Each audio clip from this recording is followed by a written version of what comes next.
You've got the Strange Death of Europe Part 2 draft right there.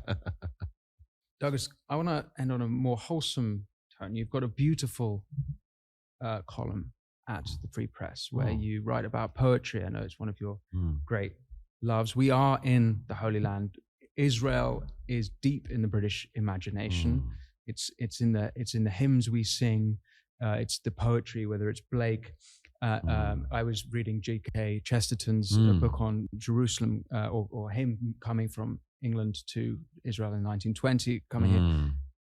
What does it mean to you? What does this Holy Land mean to you?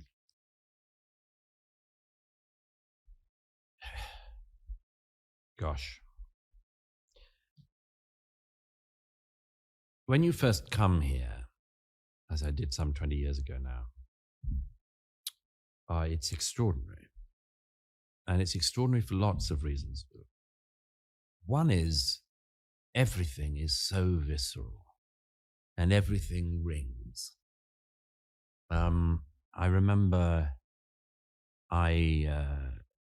first time I was here and I flew over the valley where David slew Goliath.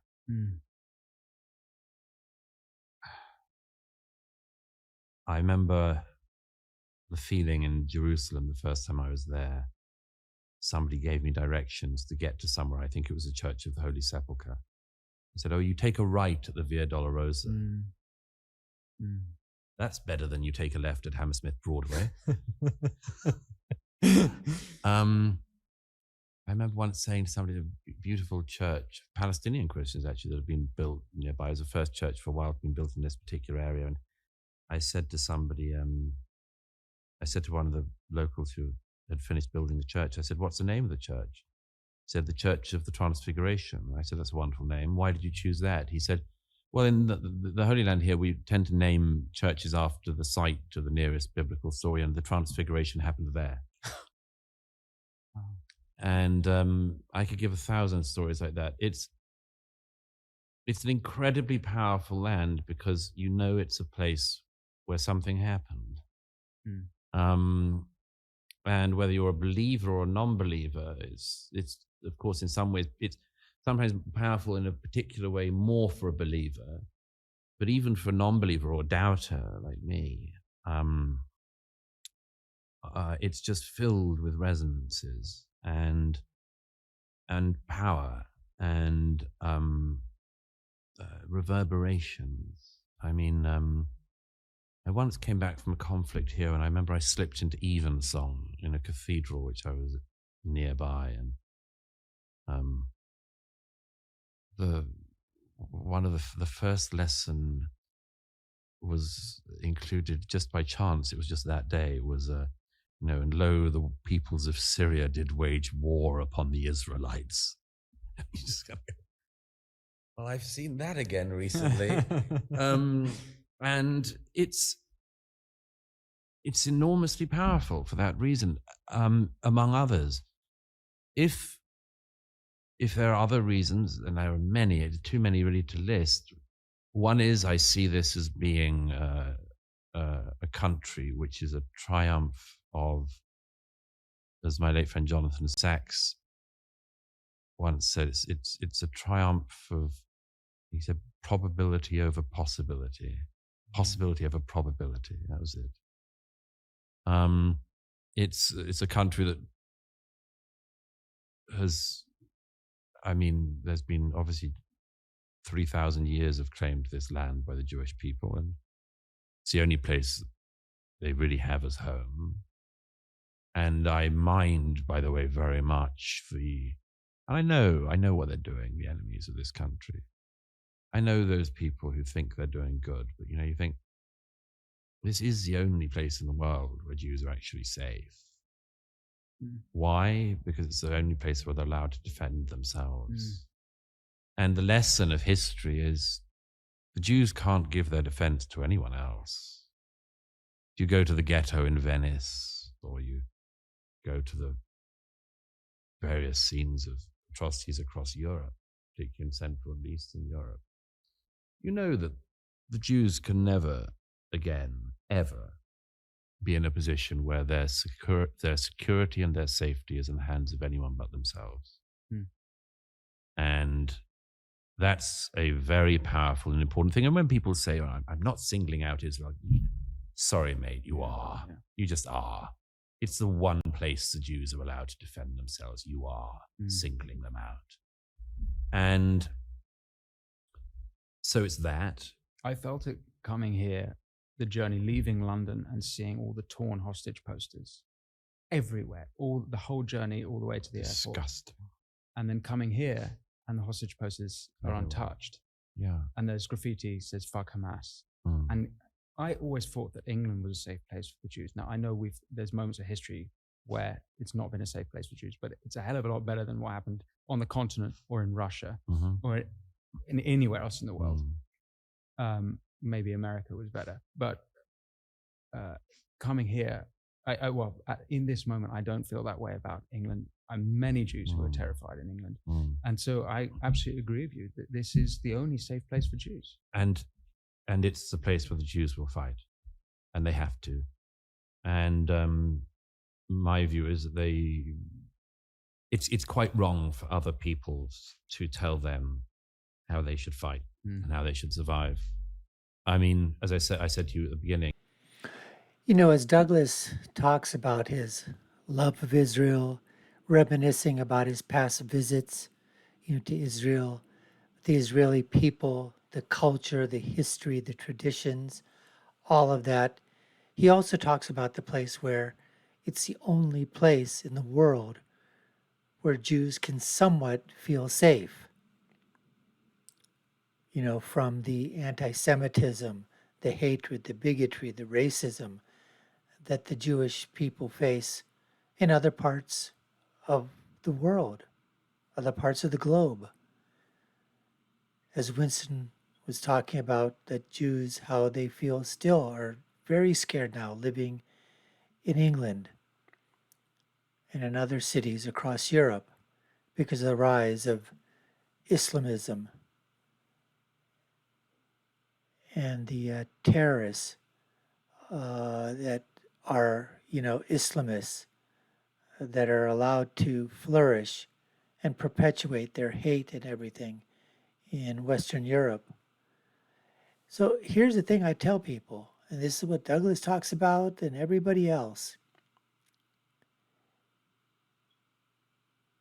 There's no going back to pre-1947 or pre-1927. There's no pre going on here. Israel is here to stay, and Israel will defend itself. And when Israel is doing wrong, there will be people who will call them out just like we call anybody else out. And when they're doing right, we're going to basically stand and say, yes, they are defending themselves. They need to defend themselves. Who else will defend them? Nobody else is going to defend them. And so that matter it's never going to be put to bed. It's never going to be put to rest. This is going to continue. Unfortunately, there doesn't seem to be any solution at all between this whole Israeli-Palestinian conflict. I don't think that's, you try to look at the bright side of things, that the glass is half full, not half empty. But in this case, I don't even know if there's a glass there. I don't even know if there's any water there to be held. The glass is broken, shards. The water is dissipated into the desert. How are you going to put that water back in a broken glass? The cracks are still going to be there. No matter how hard you try, cracks will be there. But if we can have a few cracks amongst peace, that's what we need to strive for. Anyways, folks, let's continue with the interview with Douglas and Winston Marshall, because that's what we have on tap for you today. You're watching the Dr. Nasir Shaikh Show. I'm your host, Dr. Nasir, where I give you my political prescription from my political perspective of what happens when you get Douglas Murray in a sit down and he starts talking about Israel, Great Britain, Europe, the Jewish people, Hamas, Palestinians, social media, culture, religion, all geography, history, all comes crashing together. Let's get back to more of the interview right now. There in Samaria, the West Bank, the place we're sitting in is visible. And if the West Bank was handed over in its entirety to the Palestinians, the place we're sitting in would be being shelled right now. Now, when people say, how dare they have an occupation in the West Bank? It's not an occupation, first of all. But secondly, if it was, that's why. And, you know, I was speaking to an Israeli friend the other day about, we had a wonderful evening just talking books and history and Israeli politics and Israeli history. And we got onto the subject of one of my favorite authors, Stefan Zweig. And Zweig, of course, committed suicide in 1943 in Brazil, which was the last place he was able to run to on his flight from the Nazis. I had a friend who met him in London in 1938, and he couldn't stop in London. He had to keep going. And he ended up committing suicide in 43 with his wife. And I've often wondered about that. Now, if you read his autobiography, developed von Gestern, the World of Yesterday, you'll see, in a way, it was like Primo Levi. It's impossible to think of how you could survive after what you've been through. But I mean, Zweig saw his books burned early, you know, and once your books are burned when you're an author and you can't be read and you can't be published, you're sort of dead in a way. It's a pre-death death. But I was speaking to this friend about this, and he said the problem for Zweig was that he wasn't a Zionist. He met Herzl, Theodor Herzl. It's a very interesting description of his meeting with Herzl in The World of Yesterday. But he didn't ever sign up completely with Herzl's vision of the reestablishment of the Jewish state. Was he against it? Or very complex, a very complex story. But he was a Viennese Jew whose world had been completely burned and who saw it coming. And that's one of the worst things. He saw it coming and he could do nothing to stop it. But I understand in a way now why he did it, because his was a life entirely without hope, in a world without hope, even though the war was turning by that point, turning against the Nazis. But he had no long-term hope. And this country is a long-term hope. See, it's where history meets the future. It's where worlds meet. I mean, this country, it gets so much attention in part because there's always this thing of like, how the hell did the Jews manage to make such a thriving, vibrant, successful state out of people from all across the Middle East and North Africa and the diaspora returning, and Ashkenazi and Sephardi, and how did they form this state that's blossomed so much, and let alone compared to its neighbors, and the one darn place in the region that doesn't have any oil, you know, and it's just, to me, an amazing testament to what human beings can do with faith and hope. And then there's that thing, of course, which Joe Biden has a story of Golda Meir, who's back in the news a bit at the moment because of the movie. Joe Biden has quite a nice story for Joe Biden about the one time I think he met Golda Meir when the first time he was here, first time he came. And he's been good in this conflict, actually, Joe Biden. That's an old school Democrat, actually. They get this. They know this. Some of the younger ones are idiots, but this has been when she was prime minister. This was probably just after. Is he that old? Yeah. Oh, yeah. he could have met Weizmann.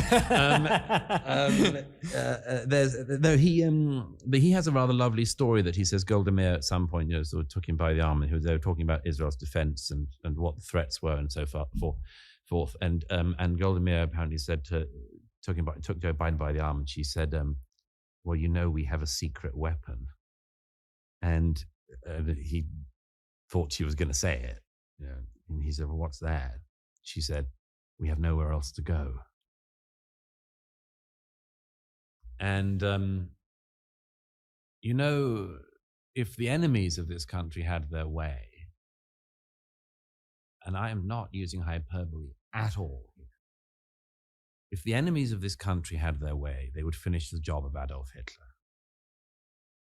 Okay? It's as serious as that. It's as serious as that. The people chanting from the river to the sea in London and other places, whether they know it or not, would be finishing the job of Adolf Hitler. I sometimes think to myself, if these people who do that ever got their way, I would pity them, because they would one day wake up and realize they were the Nazis. They were the ones who did it. They were the ones who, after the Jews were chased out from all of the other countries in this region and were slaughtered by the millions in Europe, then destroyed the Jewish state. So I hope to God those people never get their way, for lots of reasons. But I don't think they will, because the thing you see in this country at the moment, I spoke to a guy the other day who said, is an older Israeli guy in his 60s, a workman, and got chatting, and he said, I owe the younger generation in Israel an apology. And I said, why? It was incredibly moving. He said, I thought for years, and I said for years, the younger generation spend all their time on TikTok, Instagram, and they're flippant, they're frivolous, they just like to go out partying in Tel Aviv, blah, blah, blah. They're not like the previous generations. He said, I owe them an apology. October the 7th happened. They all went and fought. They enlisted, over-enlisted, it was 140% enlistment straight after October the 7th. And if you speak to the people, I've spoken to a lot of them, soldiers fighting, families of soldiers who died, and they're all people like you and me, Winston, by the way, except braver. All of them. I was at the home the other day of a young woman who was 23. She'd had some friends who were at the Nova party. She wasn't there herself. Immediately after the 7th, she insisted on enlisting. And her parents asked her not to, said she didn't have to, she could do other things, she could volunteer and so on. And she enlisted. And on the 12th, she went down to Sderot. I've been many times, and she went down and there was an air raid, as it happens all the time in Sderot, missiles fired from Gaza. She got out of her car, as is a protocol, and one of the missiles landed on her. And she was a photographer. And this country is filled with thousands and thousands of stories like this. But here's the thing. These are young people like you and I, or you and I used to be. But they've all stepped up. And they've all stepped up for their country and for their people. And that's why I say, I look at these people. I speak to these people. I listen to these people. And I think your contemporaries in America and Britain are wasting their lives. There was a young girl of 21. I was with at a dinner the other week, and she turned out to be an expert on the Yemen, intelligence expert. And I just said to her, your contemporaries in America are being expensively educated into ignorance and malice. And you're a real person. You're a real person. Wow. been amazing coming here and seeing everyone. I thought leaving Britain, and I spent a lot of time in America, as everywhere where there's such disunity and division, and encouraged, under whether it's because of diversity or whatever reason, but whatever, we're massively fractured, and with all our attention on this country and this conflict, I expected coming here would be coming to the storm, and it's unbelievably calm here because everyone, then they're suffering, but they're all focused, and they all know that they have an objective, and they all have the humility to find their part to play in that. It's been absolutely astonishing. It's I've inspiring, never seen isn't like it? It's deeply, deeply inspiring, because it's always that question: would we step up? Would we do it? And for us, it's still a hypothetical. Pray God, it is always a hypothetical for us in Britain and in America and the rest of the West.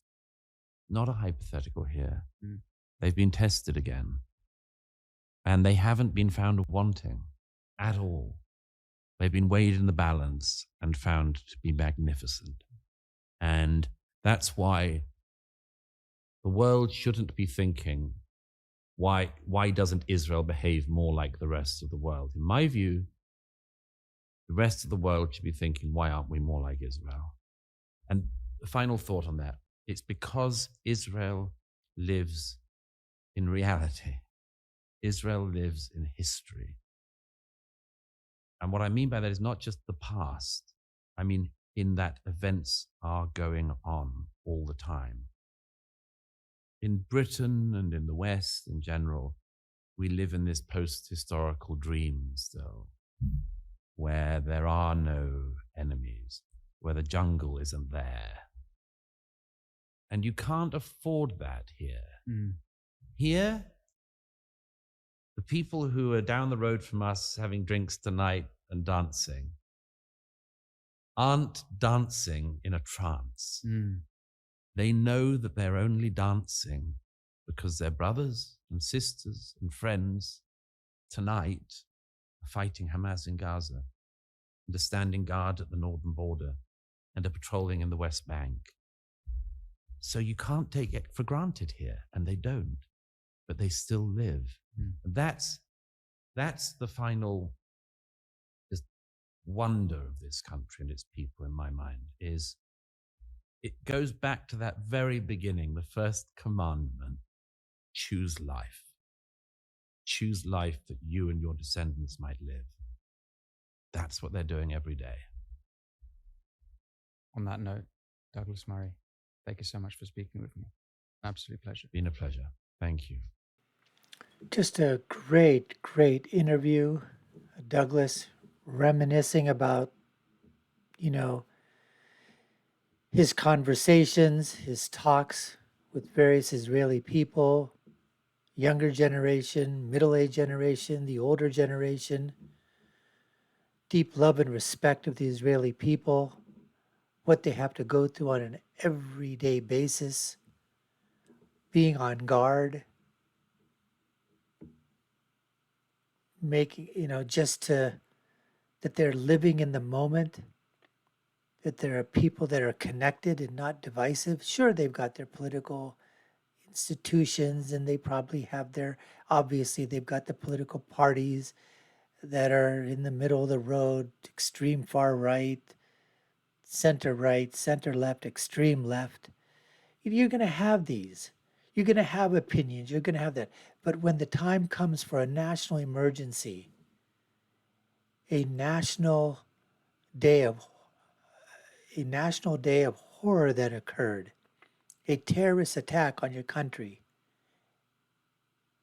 they come together. But they don't just come together then. It seems that most of the time they're together anyways.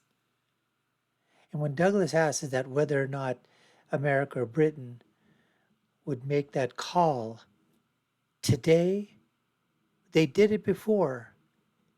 They did that call in World War II, where you had young men and women, well, men obviously going to fight, in America signing up to go and fight the Japanese, to go and fight in Europe against the Nazis and the Axis powers.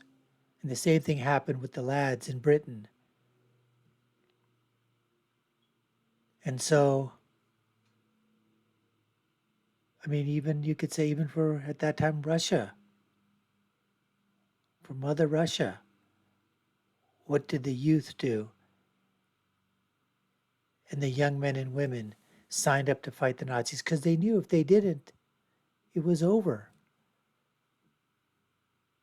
Today, I wonder, I really wonder if a force like true evil of Nazism, or true evil of the communism that was prevalent in the Chinese revolutions, socialism, Marxism, the killing fields of Cambodia with Pol Pot, Che, all these would, if something like that were to manifest itself at such a global level and decide that they wanted to take over the world, would the youth of today stand up and say, we're going to fight that? Or would they be woke and say, those people that want to take over the world, they got a point. We're pretty bad here, so maybe, maybe they've got a point that communism should flourish. And if it kills millions and millions of people to gain dominance once again, well, that's because, communism was subdued for a while and they have every right to exist as everybody else, to dominate if they want. Anyway, just food for thought. We appreciate you taking the time to watch, folks. You've been watching the Dr. Nasir Shaikh Show. I've been your host, Dr. Nasir. If you haven't done so already, we'd love you to subscribe to the channel, like, share, and follow us. You all know what to do. Put your comments, share with us below. Take a look at our video links above and below. My final thought, as always, when you're right, you're right. And when you're left, you're wrong. Until next time, folks, take care and stay safe.